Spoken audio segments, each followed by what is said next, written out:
A minha opinião sobre reforma agrária, só um detalhezinho para vocês. Funciona se você fizer uma coisa. Se você não fizer isso, gente, não vai funcionar em lugar nenhum do mundo. Eu dou um pedacinho de terra para ela, tá? O governo então entregou um pedacinho de terra para ela. Daqui a 5 anos, eu volto na terra que eu entreguei para ela e falo, me mostra o que você produziu. Tá? E aí ela vai ter a obrigação de me mostrar e dizer, olha, tá vendo? Tá dando lucro, tá aqui eu consegui comprar um trator, olha a casa que eu montei, eu já vendo para 3 cooperativas. Se daqui a 5 anos eu chegar na terra dela e ver que continua vazia, eu digo, meu amor, desculpa, tua terra vai para leilão e a gente vai entregar para outra pessoa que tem a competência porque você não teve. Tá? Grande problema no Brasil, você entrega e diz, fiz minha parte, Pilatos, lavei minhas mãos e continua a história. Por isso não dá certo, beleza? Só para responder quem me perguntou ali. Tá? É nesse período que nós temos na história brasileira do governo geral, que nós vamos ter a primeira capital do Brasil, que é Salvador. Vamos lá, vamos ver quem mata. Qual é a segunda capital brasileira? Bem fácil, vai ser o final da Copa. Rio de Janeiro. Tá. Vamos lá, brincadeirinha para ver quem mata de novo. Tá? Tem alguma semelhança ser Salvador e Rio de Janeiro? Sei lá, tem? Tem. Salvador fica no litoral. Rio de Janeiro é litoral. Tá? Aí o que ele pode perguntar, por que as capitais brasileiras eram nos litorais? Porque todo produto, tudo, a circulação era feita como, gente? Por mar. Quando é que eu mudei a capital do Brasil para o interior? Quando o Brasil não precisava mais do barco. E aí aparece uma figura fantástica, entre aspas, chamado Juscelino Kubitschek, que desvaloriza as ferrovias, dá espaço para as multinacionais rodoviárias, transforma esse Brasil num Brasil de estradas, acaba com o sistema ferroviário que agora está tendo que ser revitalizado no Brasil, porque é muito mais viável. Né? E os portos estão sendo novamente viabilizados na história brasileira. Joia? Tá? Todo o sistema, nesse momento, em que o governo geral se baseou para entender que o Brasil tinha que dar certo, pessoal, veio de um produto, o ouro branco, o açúcar. O açúcar é uma coisa impressionante. Vamos só brincar. Vocês já viram, todo mundo já viu, né? Se não foi lá, já viu. Vocês já viram aquele morro que tem no Rio de Janeiro que é chamado de Pão de Açúcar. Vocês sabem por quê? O açúcar, quando ele era feito, gente, ele era colocado nos funis enormes, enormes assim. Então, o que acontecia? Ele tinha um buraco aqui embaixo. Você colocava todo o açúcar aqui, né? Todo aquele melaço da cana. Você jogava aqui dentro. Quando você jogava aqui dentro, acontecia um problema, gente. E ele ia separando em camada. Olha que legal. Então, essa camada que ficava mais em cima era o açúcar bem branquinho. Esse que a gente tem na mesa. A camada do meio, ela ficava meio marronzinha. É o meio mascavo. E a camada de baixo era podre. É um açúcar quase cheio de podridão, porque era bem por onde saía todas as impurezas. Pega o funil e vira. Se você pegar o funil e virar, aquela parte de cima não vai ficar embaixo? E ela não é fofinha? O que vai acontecer com ela? Ela vai esparramar. Então o que acontecia? Aquilo que era assim, vai acontecer o quê? Ele vai fazer isso e aquela parte faz isso. E virava uma espécie de morro. Quando eles chegaram no Rio e viram aquele morro, eles olharam e disseram, nossa, fica igualzinho ao nosso pão do açúcar. E aí vem a expressão pão de açúcar. Olha que coisa maravilhosa para você hoje, quando chegar em casa, na hora do jogo, falar para o seu namorado. Né? Que, sei lá se vai ter emoção nesse jogo, né? Então a gente pode dizer, olha amor, sabia por que é pão de açúcar? Ele vai achar você a pessoa mais inteligente do mundo. Né? Agora, voltando para o negro, só para a gente dar uma complementada. Galera, como eu falei, o negro foi explorado. Então eu vou mostrar um vídeo para vocês que ele comenta um pouco do que é toda essa história do negro no Brasil. Um minutinho só para a gente dar uma até aguada na garganta.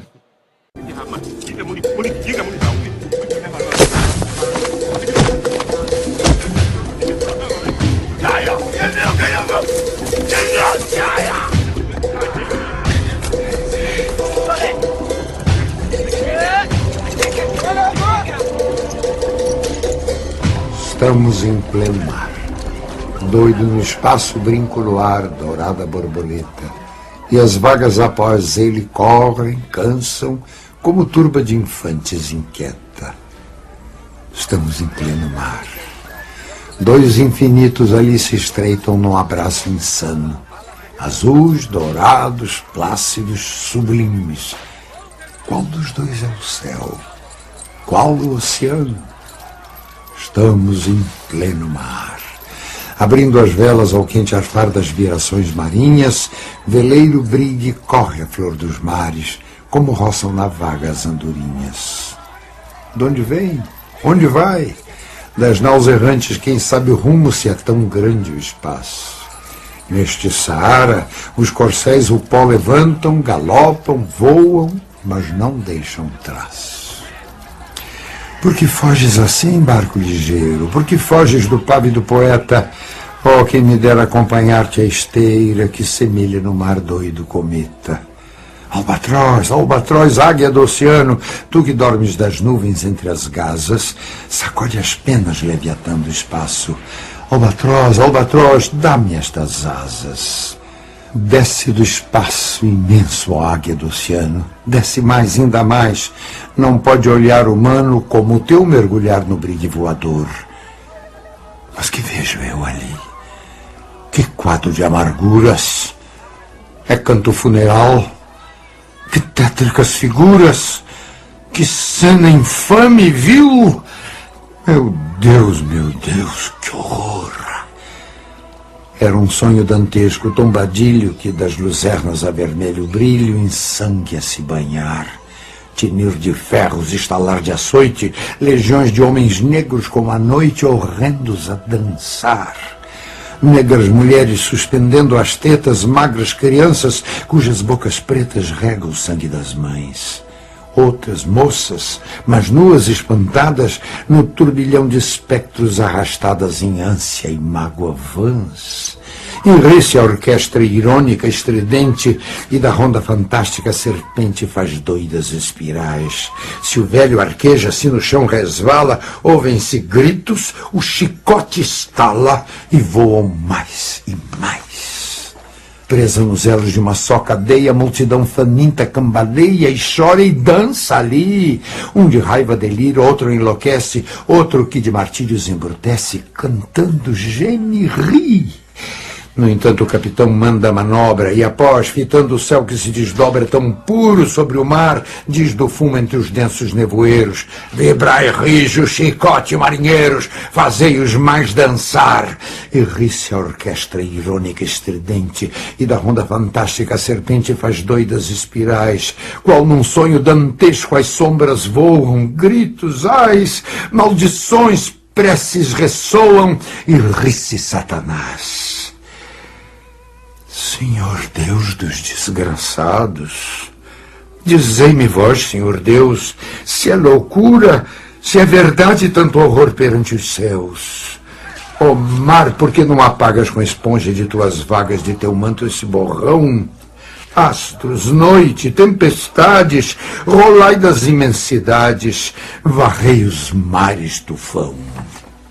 Quem são estes desgraçados que não encontram em vós mais que o rir calmo da turba que excita a fúria do algoz? Quem são?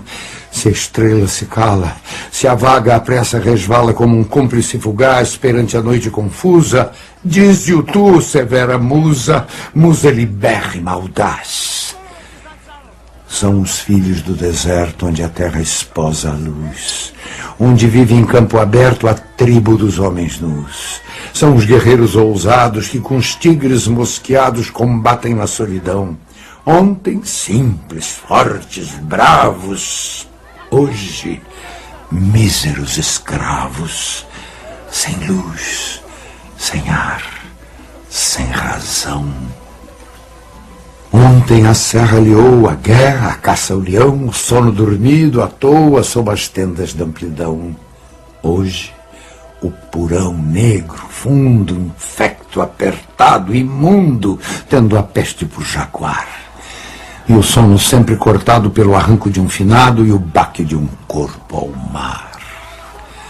Ontem, plena liberdade, a vontade por poder, hoje cúmulo de maldade, nem são livres para morrer. Prende-os a mesma corrente férrea, lúgubre serpente, nas roscas da escravidão. E assim roubados à morte, dança a lúgubre coorte ao som do açoite e risão. Senhor Deus dos desgraçados, dizei-me vós, Senhor Deus, se eu deliro ou se é verdade tanto horror perante os céus. Ó mar, por que não apagas com esponja de tuas vagas de teu manto este borrão? Astros, noite, tempestades, rolai das imensidades, varrei os mares, tufão.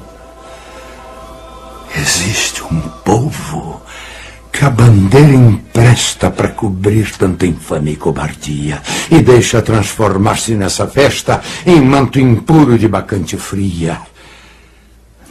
Meu Deus, mas que bandeira é esta que impudente na gávea tripudia? Silêncio, musa, chora tanto que o pavilhão se lave no teu pranto. Auriverde pendão de minha terra, que a brisa do Brasil beija e balança, estandarte que a luz do sol encerra e as promessas divinas da esperança. Tu, que da liberdade após a guerra foste hasteado dos heróis na lança, antes te houvessem roto na batalha, que servires a um povo de mortalha.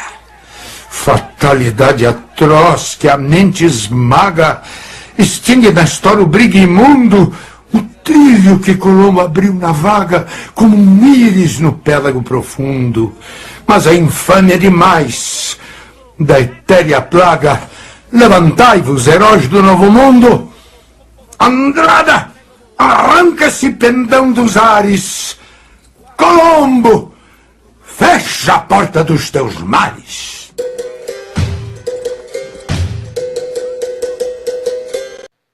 É um pouco pesado, né? Mas, para quem não conhece, isso é Castro Alves, Navio Negreiro, né? Eu sou filho de judeus. Meu pai era judeu. Essa novela que está passando agora, até a Flor do Caribe, eu me identifico muito com ela, porque eu vejo naquele senhor muito do que ele sofre por não ter... que eu via no meu pai, né? A falta de uma identidade, de saber o que aconteceu com toda a família dele que morreu na Segunda Guerra Mundial. E não é diferente, gente. Se a gente passar a pensar friamente, galera, são 6 milhões de judeus que morreram em campos de concentração. São 3 milhões de negros. São mais de 20 milhões de índios. Tá? Mesmo sendo filho de judeus, eu diria... eu não sei porque é apenas a história do judeu que é lembrada no dia a dia. E a história do negro e a história do índio morreram no esquecimento da história. Infelizmente, infelizmente. Ó, fizeram 2 perguntas aqui, eu não quero deixar ficar sem responder mesmo, né? Eu acho melhor responder para todos. A primeira é uma pergunta que diz assim, ó. A primeira dívida externa foi na passagem do Brasil colônia, ficou meio confuso, para as metrópoles feitas com a Inglaterra. Na verdade, a primeira dívida externa brasileira é com a Inglaterra, mas não é uma dívida do Brasil. É uma dívida de Portugal, que era dona do Brasil, para com a Inglaterra, e ela começa realmente no período que o Brasil ainda era colônia, mas bem mais lá na frente. Tá? E a segunda é, segundo um historiador, que é um dos maiores historiadores, chamado Boris Fausto, se a Espanha combateu os navios negreiros. Em determinados momentos, sim, porque para a Espanha realmente não era interessante que Portugal tivesse lucros. Mas existe um pouco de controvérsia. Tá? Então, só para não deixar muito em aberto. Tá. Eu vou só agora dar uma passada em alguns tópicos para vocês, para a gente fechar esse primeiro momento do nosso encontro aqui. Veja, lembram? O Brasil está preso ao açúcar. Eu tinha até colocado uma palavra ali, ainda eu vou voltar só para vocês verem. Acho que estava no slide passado ainda. Aqui, ó, sistema de plantation. Tá? Gente, o que é plantation? 4 coisas. Tá? Sistema de plantation, ele numera 4 coisas. Quais são? Vamos lá. Primeira delas, latifúndio. Certo? Segundo, nesse latifúndio eu vou plantar apenas um produto para exportação.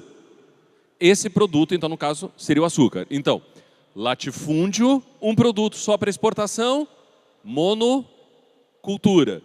A terceira coisa eu já falei, exportação. E a quarta, eu tenho que ter uma mão de obra que seja profundamente rentável. Mão de obra escrava negra. Você vai dizer, opa, peraí, não é mão de obra escrava? Tá, mas você, algumas, pode ser que alguém ainda vá para um vestibular que seja meio discursivo, tem que colocar que é negra. Porque existia a mão de obra escrava indígena, mas ela é pequena. A mão de obra básica é a negra, certo? Tudo bem? Só para complementar. Quando é que o Brasil começa a expandir o seu território? Através do movimento de entradas e bandeiras. O Brasil se formou sobre uma sociedade, gente, que nós ainda vemos ela todos os dias em vários e vários lugares por onde a gente passa. Elitista, tá? E cuidado com a palavra elitismo, tá? Porque elitismo não é ser apenas da elite. Elitista é aquele cara que não se mistura, tá? Então, eu não preciso ser rico para ser elitista. Estão conseguindo entender? De repente, eu posso ser um cara de uma classe média, né? Mas eu não quero misturar com as outras classes sociais. Eu acho que eu sou o poder. Isso é elitismo. Segundo, clientelista. Aí você tem que cuidar na prova, pessoal, com duas palavras. A diferença de ser clientelista para ser nepotista. Clientelismo é quando eu emprego pessoas que eu conheço para as beneficiar. Nepotismo é quando eu emprego parente. Graças a Deus não tem mais isso no Brasil, né? Raros casos de parentes empregados em serviços públicos no Brasil. Como é bom a evolução. Tá? Então, essa é a imagem que nós temos um pouco da sociedade brasileira, que, como eu falei, permanece até hoje. Não mudou muita coisa, não. A gente vê isso, a velha história do cabide de emprego continua viva no Brasil. Uma sociedade machista, por isso essa briga louca pela aceitação do casamento homossexual. Aí vem a loucura agora, mal interpretada, essa loucura da cura gay, sei lá. Não vamos nem entrar nesses méritos aqui, porque não é aula de sociologia hoje.